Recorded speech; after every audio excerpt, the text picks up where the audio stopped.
Hi, welcome back, folks. Tim Forshee here again. Today, I want to take up an issue that seems to cause a lot of confusion out there, and that is the Tueller Drill. The Tueller Drill, of course, is named after Salt Lake City Police Detective Dennis Tueller, who came up with a drill back in 1983 to train his police trainees about the time-distance conundrum with regard to close quarters combat. A lot of people don't really get this. When I'm in my class, I'll ask the question, if I'm standing here and somebody's standing 21 feet away from me, from a dead stop, when you have a stopwatch and I start to go and you hit the stopwatch, how long will it take me to run over and touch that person on the shoulder? And I get guesses that range anywhere from about a second and a half up to my favorite lady in a class recently told me it would take me about 8 seconds. The point is that as most of you watching this are probably aware, the average time it takes an adult to move 21 feet from a dead stop is about a second and a half, about 1.5 seconds. And the reason that Dennis was teaching this drill was to teach the police trainees that you can't really react to such an aggressive move in the time frame that you have available to you in order to defend it. In other words, by the time you perceive the charge, access your firearm, draw your firearm, decide to fire and fire, the person's already stabbing you or beating you with a baseball bat.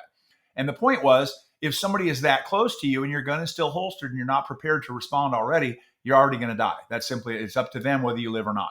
And that's not acceptable. And so this was basically to open people's eyes to the concept of how quickly somebody could come. This has been bastardized over the years by so many people. It's now called instead of the Tueller Drill, people call it the 21-foot drill. And actually, most people now refer to it as the 21-foot rule.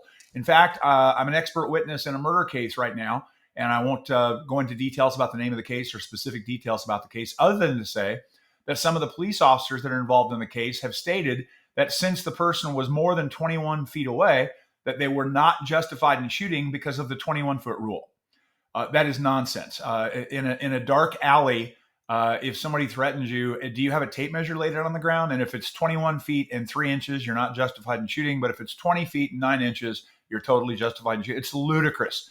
That whole concept is ludicrous. It is a drill to demonstrate how quickly somebody can get on you.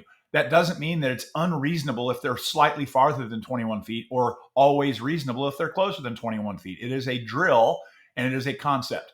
So anyway, just want to kind of set the record straight on that. So please stop calling it the 21-foot rule. It's not.